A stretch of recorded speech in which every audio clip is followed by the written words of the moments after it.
오늘 또 이렇게 화사한 자리에 있는 이유가 있었네요. 사장님들 안녕하세요. 네. 오늘도 에너지 만들어 봅시다. 우리가 평범한 사람들이 특별한 인생을 만드는 뉴스킨을 도전하는 일이기 때문에 우리들은 항상 변화해야 되잖아요. 그래서 우리의 도전은 계속되고요. 오늘도 변화의 도전에 또 준비를 하신 4분 스피치 사장님들 정말 기대됩니다. 첫 번째 1조 사장님 어디 계신가요? 안녕하세요. 네. 시작하겠습니다. 네. 어, 저는 사실 주변에 알게 모르게 많은 변화가 있었는데 인지하지 못하고 있다가 이 책을 통해서 많은 것 깨닫고 변화를 느끼고 있는데요. 이번 오프라인 매장 편도 마찬가지로 어렸을 때 너무나 당연하게 오프라인에서 물건 사는 행위들이 아마존으로 인해서 온라인 쇼핑 문화로 많이 바뀌었었죠. 근데 지금 다시 오프라인으로 돌아오고 있다는 얘기에 너무나 반가운 소리였는데 한편으로 또 처음 든 생각이 어? 진짜? 아 근데 왜? 라는 그런 생각이 궁금증을 이제 먼저 해소하면서 읽었던 것 같아요, 저 같은 경우는. 제가 읽고 느꼈던 부분에 쭉 한번 읽어 드릴게요. 242 쪽에 "리테일은 원래 '나는 뭔가가 필요해. 가서 사야지.'라는 개념이었다면은 오늘날의 리테일을 둘러보기 위한 외출입니다. 리테일은 상품의 구매 장소라기보다 공간에 대한 느낌과 경험이죠. 이건 중요한 변화입니다." 그리고 246 쪽에 "쇼핑은 온몸으로 접촉하는 활동이기 때문에 진열대 구성부터 조명, 음악, 장식, 심지어 향기에 이르기까지 광범위한 요소들이 이 모든 것들이 중요하다."라고 하고요. 예시로 이제 서점 같은 게 나왔는데, 서점은 책을 읽을 수 있는 편안한 의자들과 구석진 공간들, 공들인 진열장과 엄선한 북 섹션들, 멋진 선반과 잘 조절된 조명, 서점의 개성을 이루는 장난기 섞인 인테리어 등으로 상품을 홍보한다라고 했는데요. 그래서인지 왠지 다들 네, 서점에 가면 책이 조금 더 집중돼서 잘 읽히고, 서점 가면 왠지 또 책이 사고 싶고 하잖아요.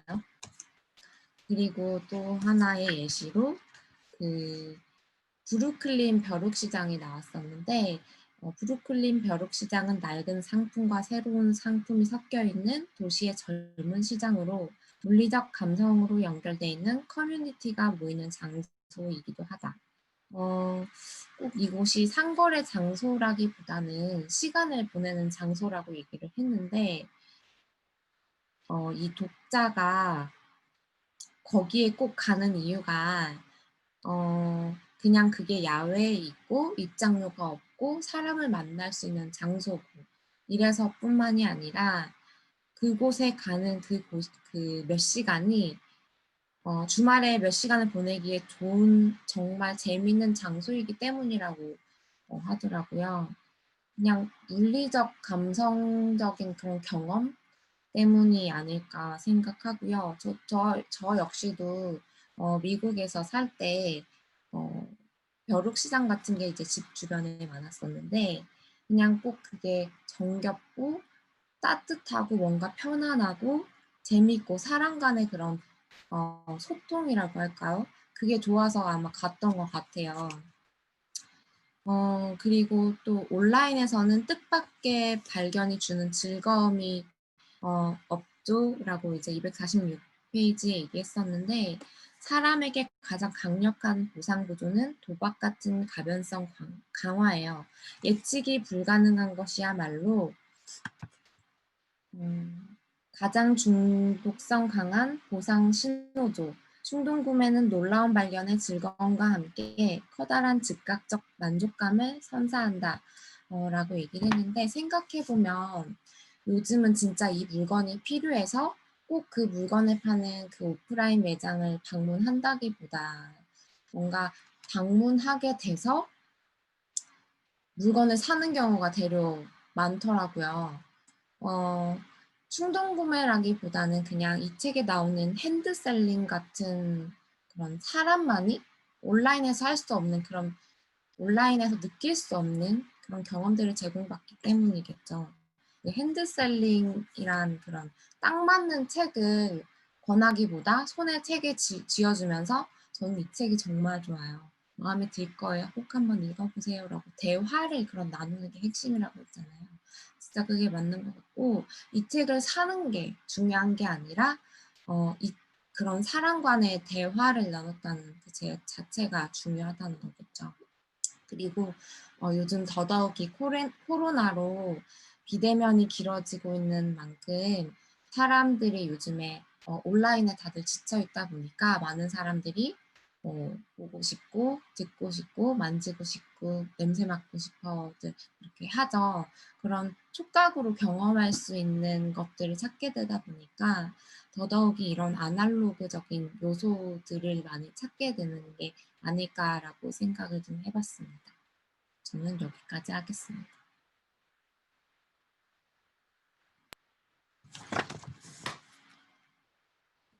네, 연희 사장님 들어오셨거든요. 네, 서연희 사장님 그 마이크 해제 시켜드려야 될 것 같고요.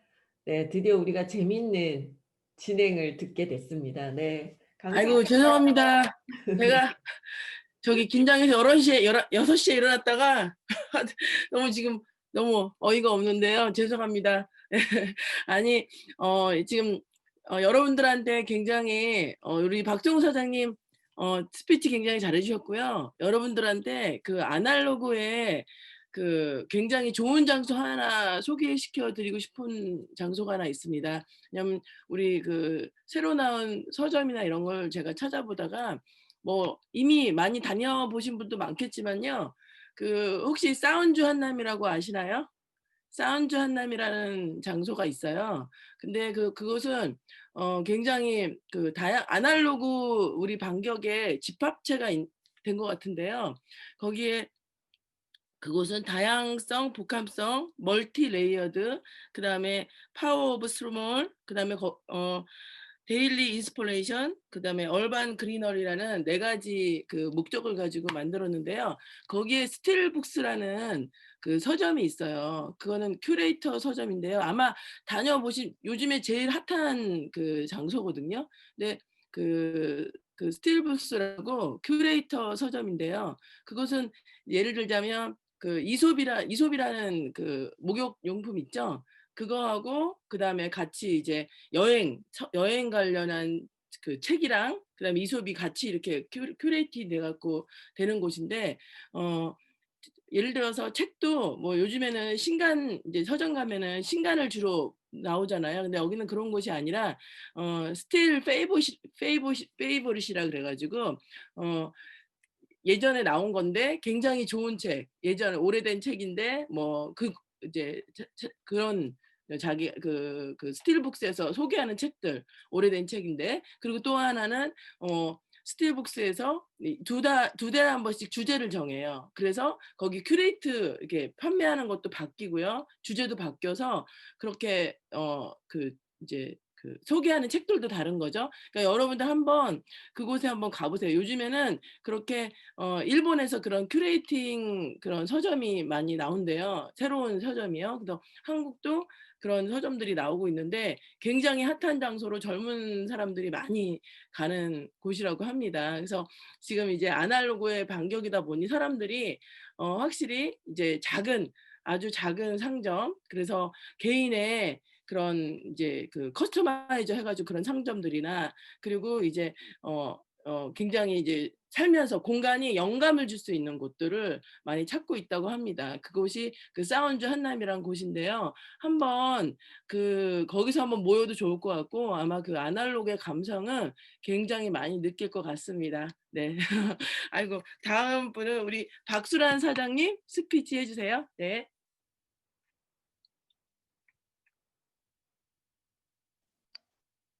안녕하세요. 저는 이 책을 읽으면서 요번 6장이 좀 제일 재밌었는데요.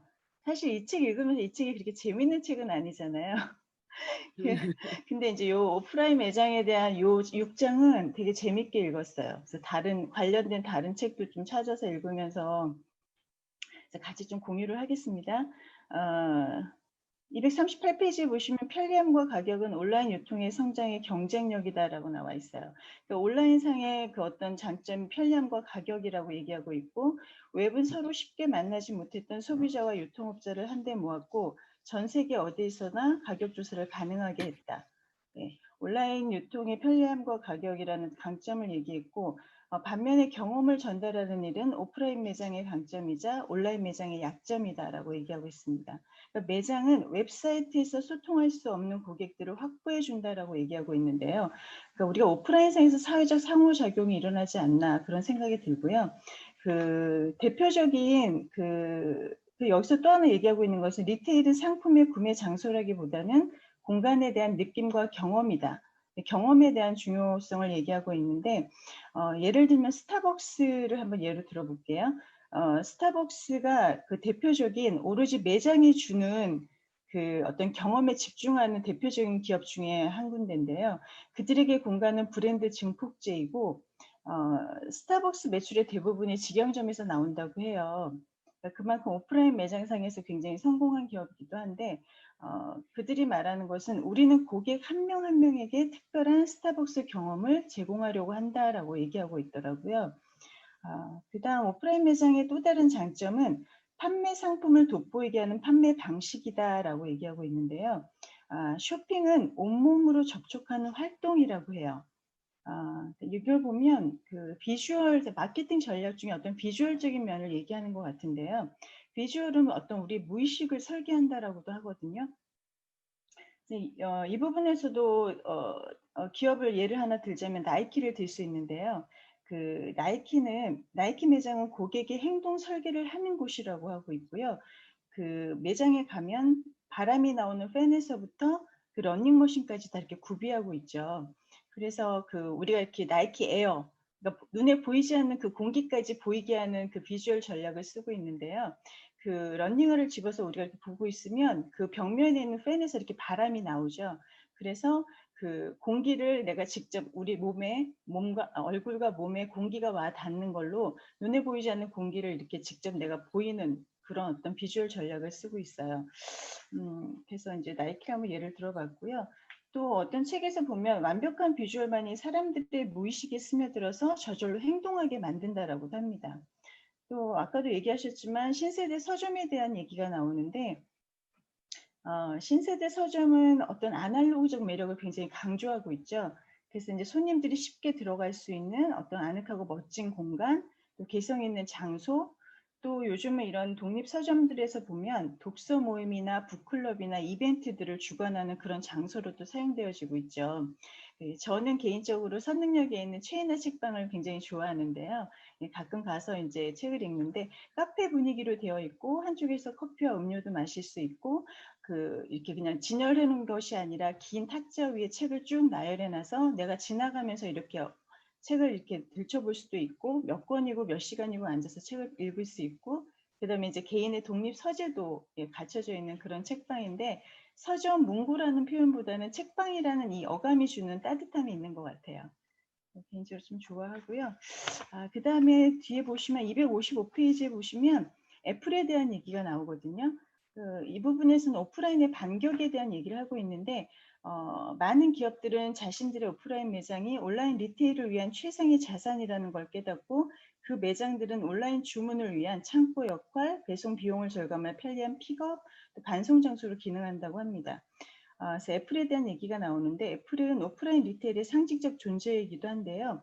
스티브 잡스는 2001년에 애플 스토어를 선보였고 그 이후 해마다 0.09제곱미터당 거의 $5,000를 벌어들이는 지구상에서 가장 성공한 매장이 되었다라고 합니다. 매년 수억 명의 고객이 애플 스토어를 방문한다고 하는데요. 이 성공한 이유를 제가 다른 책에서도 찾아봤는데 그 애플 스토어에 놀라운 것들이 굉장히 많은데 그 중에 하나는 전 세계의 모든 애플 스토어가 하나의 이미지처럼 느껴진다는 거예요. 그러니까 각 지역의 애플 스토어를 밖에서 사진을 찍어서 보면 어떤 틀에 맞춰서 이렇게 짠 것처럼 찍어낸 것처럼 굉장히 똑같다라고 해요. 사람들은 전 세계 어떤 여행지를 가서도 내가 살고 있는 동네에서 본 똑같은 애플 스토어를 만나고 똑같은 인상을 받는다라는 거죠. 우리가 그 인상은 반복됨으로써 이렇게 더 강해지고 그로 인해서 애플 브랜드에 대한 사람들의 충성도가 높아진다라고 합니다. 그러니까 이런 것도 하나의 어떤 전략인 것 같고요. 또 하나 거기 나오는 말 중에 애플은 판매 접점을 컨트롤하지 못하면 제품에서 이루어낸 혁신도 인정받지 못한다라는 철학을 갖고 있는데요. 때문에 그 매장 안에 오프라인 매장 안에 보이는 모든 것들을 디테일하게 컨트롤하고 전 세계 매장에 동일한 매뉴얼을 적용한다고 합니다. 그러니까 이러한 것들이 애플이 지금까지 어떤 그 부동의 자리를 지키는 그런 힘이 아니었가 싶고요. 마지막으로 그 애플 매장을 만들고 운영했던 그 리테일 담당 부사장인 론 존슨이 한 말을 보면 우리는 사람을 가장 중요시합니다. 예, 이 말이 굉장히 인상적이었습니다. 여기서 마치겠습니다. 네, 감사합니다. 네, 저는 박순환 사장님이 스피치 할 때마다 항상 느끼는 게 되게 부럽다. 목소리가 너무 좋고, 목소리가 되게 아름답죠. 그리고 굉장히 여성스럽다. 그래서 제가 갖추지 못한 거를 가지고 계셔서 굉장히 부럽다는 생각을 많이 합니다. 그래서 너무 스피치, 멋진 스피치 잘하셨고요. 그리고 항상 이렇게 열심히 참여해 주시고 또 이렇게 스피치도 잘해주셔서 너무 감사합니다. 네. 그리고 류정현 사장님.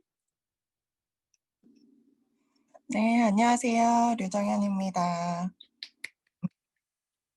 첫 번째 237페이지에 위쪽에 보면 정자산 거래의 리더인 애플과 와피파커는 물론 아마존조차도 오프라인 매장 없이는 성공적인 리테일 비즈니스가 불가능하다는 사실을 깨닫고 있다. 그러니까 이거를 깨닫고 선두에 서서 먼저 마케팅을 해 나가는 대표적인 두 큰 기업이 아닌가 싶고요. 누스킨 비즈니스에 연결을 시켜보면 우리도 이 센터들이 있잖아요. 그리고 이제 저희가 온라인으로 마케팅도 하고 있고 저희 마케팅 역시도 온라인과 오프라인을 다 적절히 이용을 하고 있잖아요.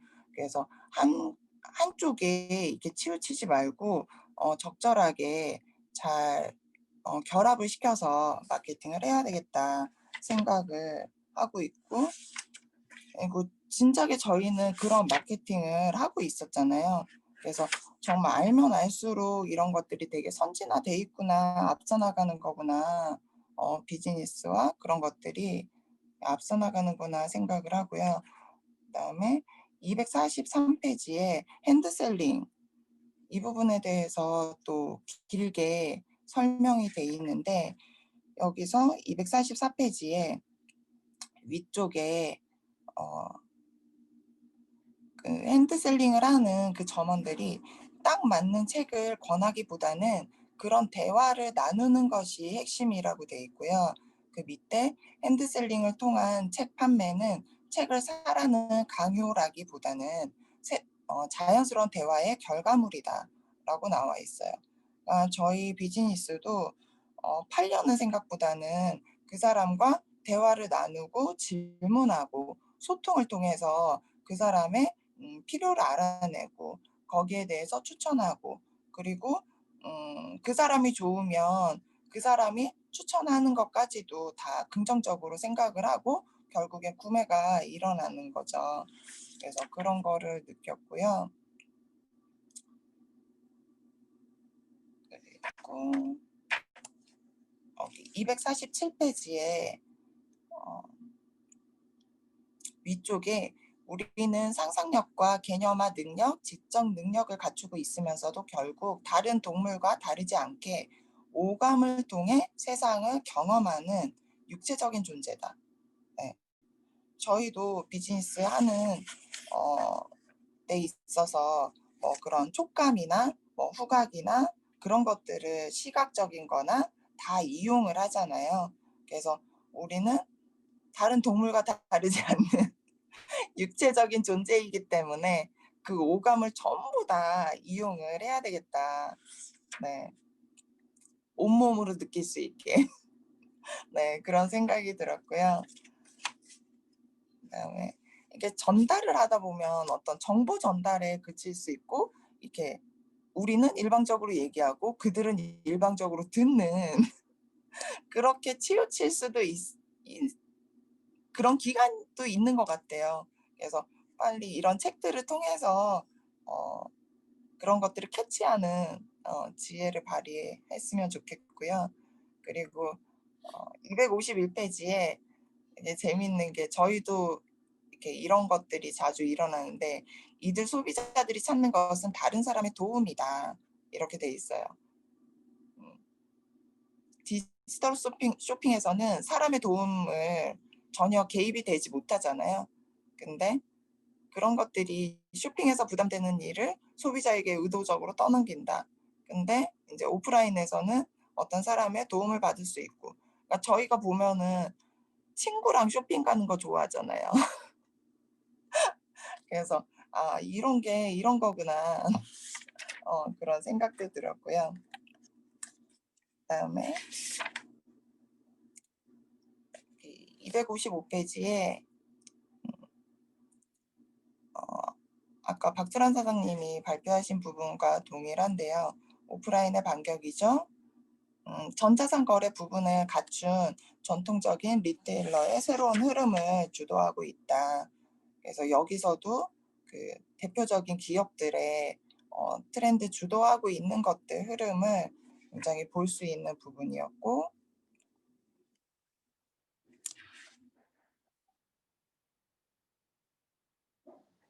그리고 마지막으로 저도 존슨이 얘기한 게, 뭐 쇼핑은 이성적인 행동이 아니고 그런 점을 내게 가르쳐 주었고, 우리는 사람을 가장 중요시합니다. 네, 저희 비즈니스에도 휴먼 비즈니스이기 때문에 사람을 중요시하고 해야 한다. 구매와 거래만 생각하기보다는 사람과 관계를 중요하게 생각해야 한다. 그런 생각이 들었습니다. 여기까지입니다. 네. 제가 우리 정연 사장님 한번 뵐 때 헉 하고 놀란 적이 있어요. 어머, 아직도 이렇게, 왜냐면은 중국에 계시는데, 대련에 계시는데 한국에 자주 보이는 거예요, 랠리 때마다.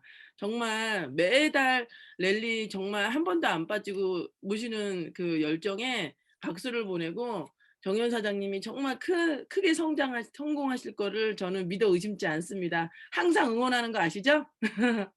네, 네, 감사합니다. 네, 마지막 우리 백수민 사장님. 네. 백수민 저는 사장님. 이제 네. 네, 들리세요? 네.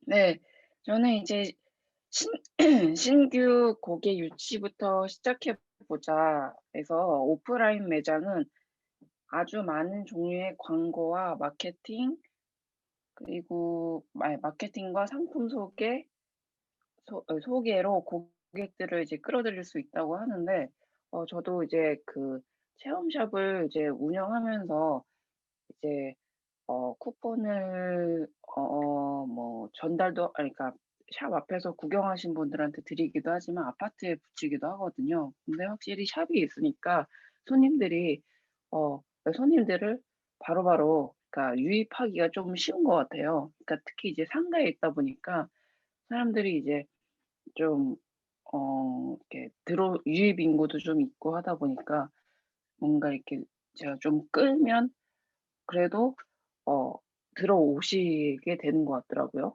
근데 그에 비해서 전자상거래 같은 경우에는 이메일 폭탄이라든지 검색 엔진 최적화, 디지털 광고 등 온라인 마케팅을 통해서만 고객에게 저 도달할 수 있다고 하는데요.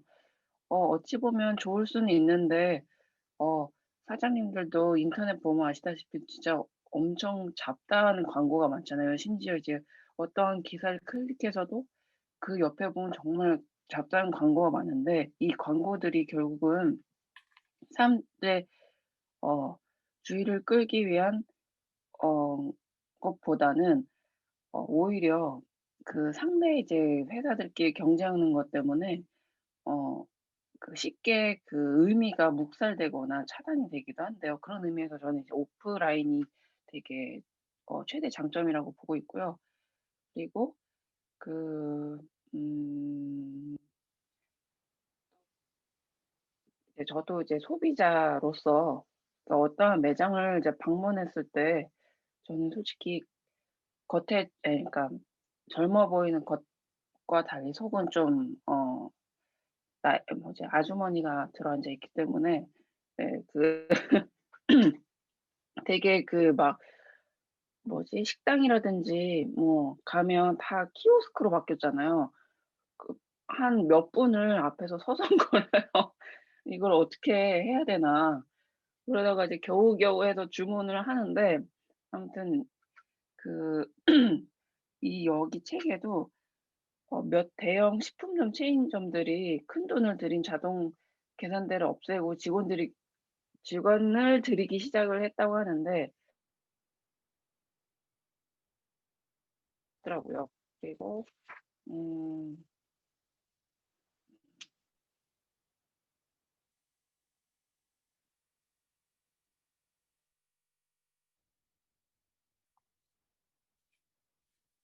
여기까지 하겠습니다. 그리고 어 그리고 이제 일단 오프라인 같은 경우에는 아니 온라인 같은 경우에는 예를 들어서 이제 제품을 이제 보다가 마음에 들어서 샀는데 진짜 그런 경우 많지 않나요? 막 입어 봤는데 그런 느낌이 안 나. 모델 같은 느낌이 안 나서 반품을 하는데 그 반품 과정이 저는 되게 복잡하게 느껴지더라고요. 너무 막 택배사랑 연락을 해야 되고. 근데 이제 온라인 같은 경우에는 직접 그 매장에 가서 이제 그 매장 직원이 그 자리에서 처리해 주니까 너무 좋더라고요. 그래서 저는 좀 약간 아날로그식 예 스타일의 밀레니얼입니다. 예. 저는 여기까지 하겠습니다. 네. 감사합니다. 우리 수민 사장님 모닝 스쿨을 통해서 굉장히 성장하고 계시는데요. 저는 수민 사장님 보면 춤을 잘 추잖아요. 아시죠? 춤을 굉장히 잘 추세요. 그래서 수민 사장님의 그 너무 귀여운 춤을 다시 보고 싶은 생각이 많이 듭니다. 앞으로 그럴 날이 오겠죠? 네. 여러분들한테 제가 이제 좀 간단한 얘기를 하나 드리고 싶은데요. 제가 요즘에 BTS 덕질을 굉장히 많이 하고 있어요. 그래서 그 덕질을 하면서 굉장히 제가 이제 하나 깨달은 게 뭐가 있냐면요. 그 BTS가 다른 지금 요즘에 빌보드 1위 하고 난리 났잖아요. 다른 아이돌 가수와 뭐가 다를까? 여러 가지가 있겠지만 여러분들이 아는 많은 이야기가 있겠지만 그 보통은 아이돌 그 실력 면에서 얘기를 한다면 사실은 BTS가 실력이 없다면 이렇게 굉장히 유명해지지 않았겠죠. 근데 실력 면에서 봤을 때 일반적으로 아이돌 가수들은 어떤 한 명의 싱어가 있어요. 그러면 그 사람을 의지를 하거든요. 근데 BTS는 보면은 그 4명의 싱어 파트가 있고 3명의 랩 파트가 있어요. 근데 4명의 싱어 파트에서도 1명의 메인 보컬이 있고 그다음에 저음 파트가 있고 그다음에 저음 파트가 있고 고음 파트가 있고 그다음에 기교 파트가 있어요. 그리고 랩도 고음이 있고 다 달라요. 그게 뭐냐면 여러분들한테 얘기하고 싶은 게 그들은요 7명이 각자의 역할이 다르다는 거예요. 그래서 누구 한 명도 없으면 안 돼요. 누구 한 명도. 우리가 그래서 그들이 그 팀워크로 자기의 자리가 있기 때문에 제갈량이 또 이런 얘기해서 그렇지만은 제갈량이 그 유비한테 왜 갔을까요? 유비한테 가면 자기 자리가 있기 때문이에요. 유비에는